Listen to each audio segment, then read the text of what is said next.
एक सकारात्मक विचार. चॅनेलला सबस्क्राईब आणि शेअर करा.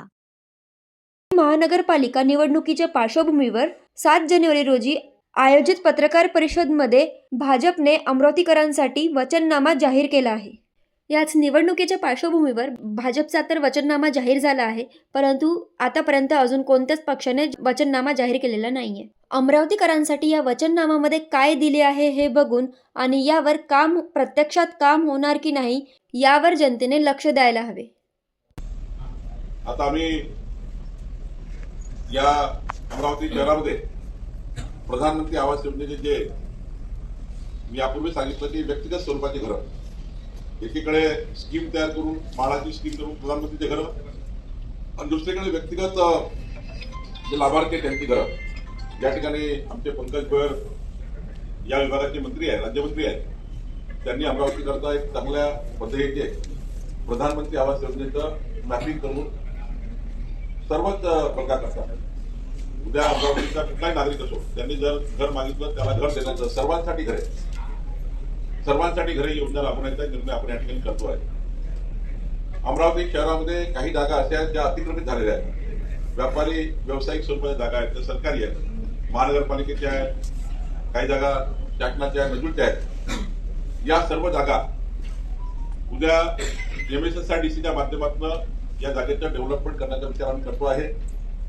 त्याच्याही आम्ही या ठिकाणी योजना तयार केली आहे.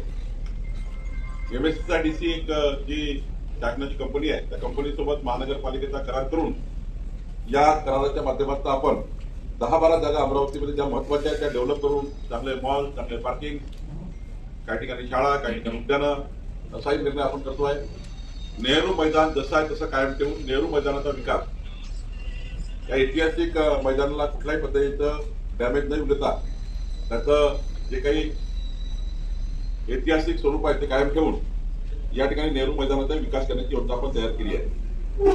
अमरावतीचा जो उड्डाणपूल आहे, जो अनेक वर्षापासून तो उड्डाणपूल आहे, पण आता तो डॅमेज झाला. त्याला महारेल सोबत आता आम्ही MOU करून माननीय मुख्यमंत्री यांनी या उड्डाणपुलाचं पुनर्बांधणीचा निर्णय विधानसभेच्या अधिवेशनावेळी घेतलेला आहे. अमरावतीमध्ये तंत्रज्ञान IT पार्क जे मुलं बेंगलोर, हैदराबाद, पुण्यात जातात, एक मोठा IT पार्क शहरामध्ये येईल याकरताही प्रस्ताव आम्ही तयार करणार आहोत. आपली पिण्याच्या पाण्याची योजना जी अपूर्ण आहे ती लवकर पूर्ण करायची आहे. महानगरपालिकेला मी पालकमंत्री असताना आता परवा नवीन स्वच्छताचे निविदा काढलेल्या आहे. आता आपण जुन्या पद्धतीने नाही तर नवीन पद्धतीने जो कचरा आहे कचऱ्यावर प्रक्रिया करून त्या ठिकाणी त्याच्याही एक आता नवीन निविदा आली आहे. जुनी पद्धती ती बंद केली आहे आणि त्यामध्ये जुन्या पद्धतीमध्ये कंत्राटदार काहीच काम करायचे नाही. आता आमच्या आयुक्तांनी त्या ठिकाणी मी स्वतः याचं प्रेझेंटेशन घेतलं आणि आता नवीन निविदा प्रकाशित करून त्या ठिकाणी कचऱ्याचं व्यवस्थापन चांगल्या पद्धतीने झालं पाहिजे याची योजना आपण तयार केली. जलशुद्धीकरण, जलवाहिनीची कामं लवकरच पूर्ण होणार आहे. या ठिकाणी छत्री तलावाच्या पर्यटन स्थळाचा विकास आपण करतोय, त्याची योजना आपण तयार केली. भुयारी गटर योजनेचाही प्रकल्प आपण राबवण्याचा विचार करतोय, त्याची योजना आपण तयार केली आहे. आपली जुनी लाल शाळा जी आहे नेहरू मैदानाची, ती लाल शाळा आणि टाउन हॉल तिथे बांधण्याचे निर्णय आपण करतोय.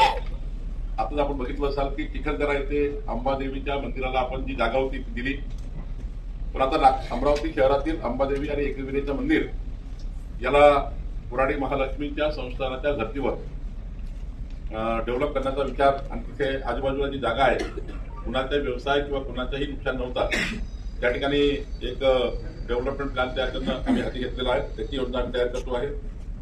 या ठिकाणी महानगरपालिकेचं मुख्यालय, अमरावती महानगरपालिकेचं मुख्यालय फार छोटं आहे, त्यालाही विकसित करून मोठं मुख्यालय बांधण्याचा आपण निर्णय करतोय. बोधिभूमी संस्कार केंद्रालाही डेव्हलप करण्याचा विचार आम्ही करतोय.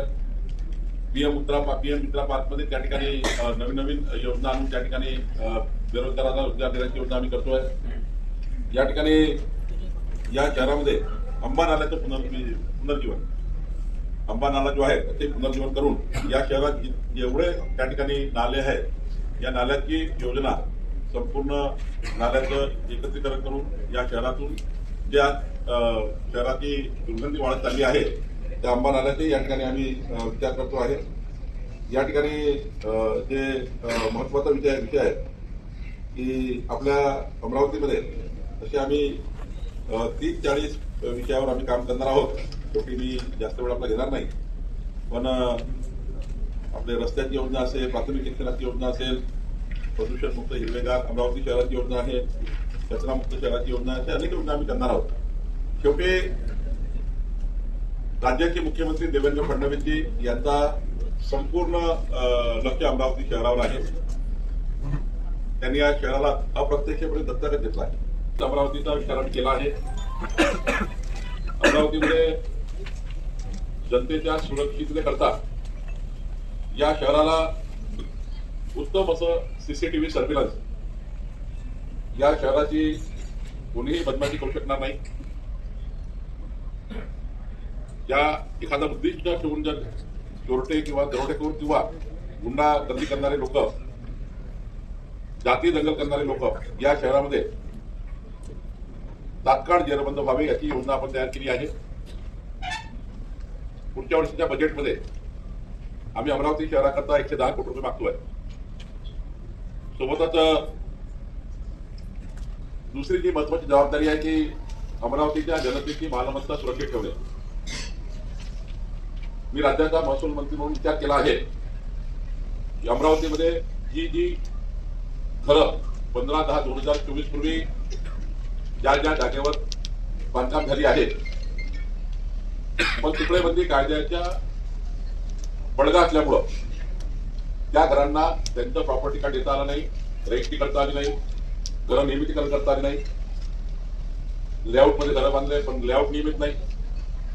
कुणी आलं, कुणी लेआउट टाकलं, तसंही टाकलं, लोक फसवून चालले गेले. या सर्व घरमालकांना सुरक्षित करण्यासाठी आम्ही आता तुकडेबंदी कायदा निरस्त केला आहे.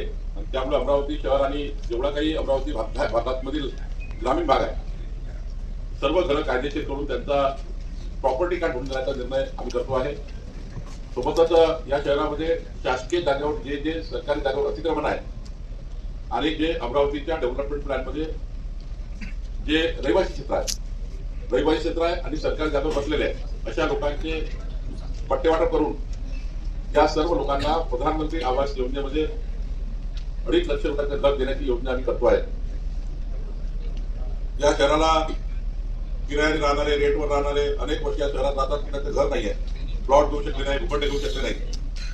अशा लोकांना सुद्धा म्हाडाच्या स्कीमच्या माध्यमातून काही सरकारी भूखंड, महसूल खात्याचे काही आमच्या जमिनी आम्ही या ठिकाणी महानगरपालिकेला देणार आहोत. आज अमरावतीच्या विकासाचे दार उघडण्याची दिवस आहे आणि 5 वर्ष हे अमरावतीच्या विकासाचे महत्वाचे राहणार आहे. 2030 ची अमरावती हे खऱ्या अर्थाने एक डिव्हिजन असलेलं शहर, म्हणजे हे डिव्हिजनचं शहर आहे, मुख्यालयाचं शहर आहे. या ठिकाणी पश्चिम विदर्भाच्या मुख्यालय अमरावती आहे. त्या धर्तीवर आपण या शहराचा विकास करायचा आहे.